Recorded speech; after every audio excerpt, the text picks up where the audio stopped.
Plato records a dialogue between Socrates and Alcibiades, in which the philosopher attempts to show the young man the difficulty of knowing what is just. Alcibiades makes this claim: the just and the expedient are not the same, but many people have profited by great wrongs, whilst others, I imagine, have had no advantage from doing what is right. And Socrates will go on to say, I am going to have the insolence to persuade you of the opposite. The topic is whether a just action and an expedient action are always the same, or if they can differ, which is to say, whether unjust actions can be profitable and therefore worth pursuing.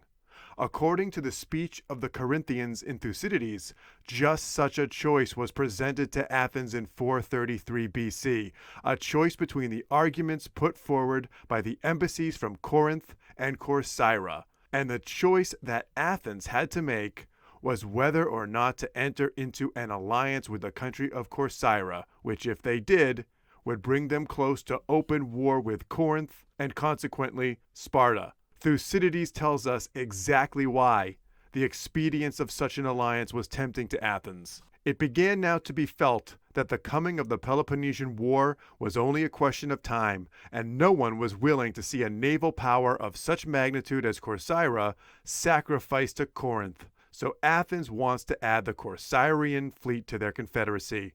But is this the right or wrong thing to do? Let us now consider the events that got us here. Epidamnus is the city that had become the subject of a dispute between Corinth and Corcyra. This city, Epidamnus, is located in modern-day Albania. Thucydides tells us it had been great and populous, but falling a prey to factions from a war with the neighboring barbarians, she became much enfeebled. The last act before the war was the expulsion of those in power by the people. The exiled party joined the barbarians and proceeded to plunder those in the city by sea and land. So the people of Epidamnus sent ambassadors to Corcyra, hoping to receive help. It was refused. Instead, Thucydides continues, the Epidamnians went to Corinth, delivered over the colony, and they begged them not to allow them to perish, but to assist them. This the Corinthians consented to do. They felt it to be a kind of duty to undertake their protection. And incidentally, the idea of Corinth helping a city that is governed by the people, which is to say, a democracy, is part of the Corinthian legacy. And the beneficiary of that was Athens herself. Back in 506 BC, Sparta had wanted to reinstate the tyrant Hippias in Athens, and the Corinthians, solely as a matter of principle, had refused to help the Spartans. And Herodotus quotes Socleus of Corinth as saying, there is nothing among men more unjust or bloodstained than tyranny. And Socleus continues, do not establish tyrants in the cities. These efforts are contrary to what is right and just. So Corinth sends aid to Epidamnus. Thucydides writes, when the Corcyraeans heard of the arrival in Epidamnus and the surrender of the colony to Corinth, they took fire. They insolently commanded the Epidamnians to receive back the banished party. On their refusal, the Corcyraeans proceeded to besiege the city. The Corinthians sent a fleet to help, but it was defeated in a naval battle by the Corcyraeans, and the city of Epidamnus was taken. And Thucydides writes, the Corcyraeans slew all their captives except the Corinthians. In response to this defeat, the Corinthians began elaborate preparations for a renewed effort, and the Corcyraeans became alarmed and sent an embassy to Athens, seeking to enter into an alliance. To oppose this, Corinth sent an embassy of its own. And so now we come to the speech of the Corinthians as quoted in Thucydides. The speech makes Corcyra sound like a pirate nation, characterizing her policy up to that point as intended to secure a monopoly of crime to themselves, the license of outrage wherever they can compel, and of fraud wherever they can elude, and the enjoyment of their gains without shame. And then, with the Corinthians knowing full well that the Athenians do not care what sort of country they ally themselves with, because they want to gain the advantage of a fleet in the coming war with Sparta, the Corinthians say this to them, making the case for justice over apparent expediency. Men are wont, they say, in their efforts against their enemies, to forget everything for the sake of victory, Indeed, they allow their real interests to suffer from their absorbing preoccupation with the struggle. Weigh well these considerations. Not only is the straightest path, generally speaking, the wisest, but the coming of the war which the Corcyraeans have used as a specter to persuade you to do wrong is still uncertain, and is not worth while to be carried away by it into gaining the instant and declared enmity of Corinth. For kindness opportunely shown has a greater power of removing old grievances than the facts of the case may warrant. And do not be seduced by the prospect of a great naval alliance. Abstinence from all injustice to other first-rate powers is a greater tower of strength than anything that can be gained by the sacrifice of permanent tranquility for an apparent temporary advantage.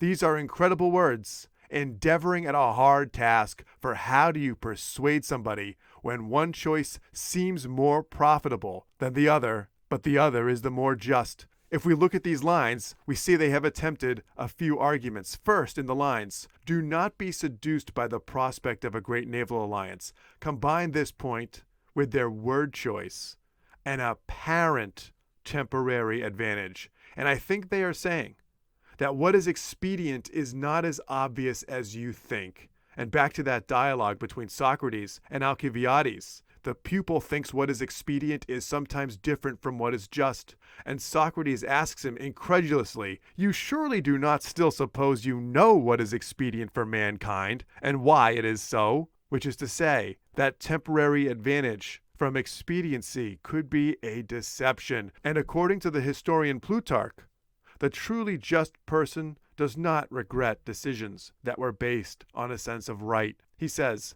"The choice that is founded upon knowledge and wise reasoning does not change by disappointment or suffer us to repent, though it happen perchance to be less prosperous in the issue." And Plutarch says something else also from his life of Timoleon, which bears on this conversation. "An action must not only be just and laudable in its own nature, but it must proceed likewise from motives and a lasting principle, that so we may fully and constantly approve the thing." I think Plutarch is saying that to only look at what seems profitable to yourself is to fail to adopt a true and lasting principle, in the sense that the word principle means a personal philosophy as to good conduct. And looking to the speech of the Corinthians, when they say to the Athenians that abstinence from all injustice is a greater tower of strength, I think they mean to say that the possession of a lasting principle is more valuable than any ally or fleet or tower.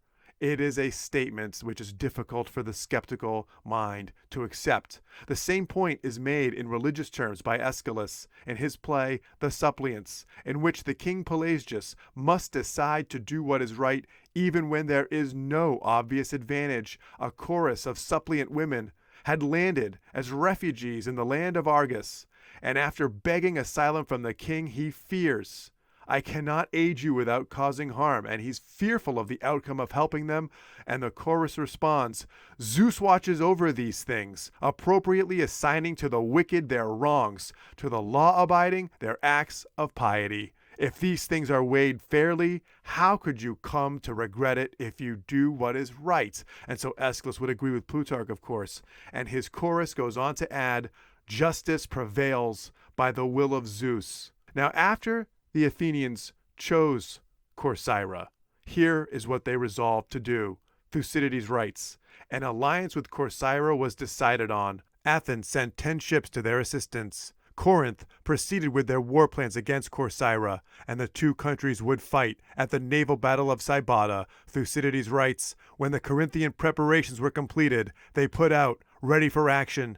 They sighted the Corcyraean fleet out at sea. On the Corcyraean right wing lay the Athenian ships, but during the battle, the Athenians had orders to hang back as long as it was undecided." Thucydides says, "Everywhere tumult reigned, the battle being one scene of confusion. Meanwhile, the Athenian triremes, by coming up to the Corcyraeans whenever they were pressed, served to alarm the enemy, though their commanders could not join in the battle from fear of their instructions." But eventually, the Corinthians begin to prevail, and here is what happened. When the rout was becoming obvious, and the Corinthians were pressing on, the time at last came when everyone set to, and all distinction was laid aside, and it came to this point that the Corinthians and Athenians raised their hands against each other. And after the battle, the Corinthians laid their fleet in a harbor, and more Athenian reinforcements arrived. And the Corinthians did not know if they could safely sail past the Athenians, because they didn't know if the treaty was officially broken or not. And so Thucydides continues, they, as in the Corinthians, resolved to put some men on board a boat and send them to the Athenians as an experiment. They spoke as follows: "You do wrong, Athenians, to begin war and break the treaty. If your intentions are to prevent us sailing to Corcyra or anywhere else that we may wish, first take us that are here and treat us as enemies." Now this is a diplomatic envoy. And how do the Corcyrians react? Thucydides writes, all the Corcyrian armament that were within hearing immediately called out to take them and kill them. This is who Athens allied themselves with against Corinth. These are the circumstances under which the Peloponnesian War broke out. It would last for pretty near the rest of the century. And to close, Socrates says this in Thucydides regarding perpetrators of injustice. Socrates says, they pay the penalty by living a life that conforms to the pattern they resemble, and here on earth they will always live the life like themselves, evil men associating with evil.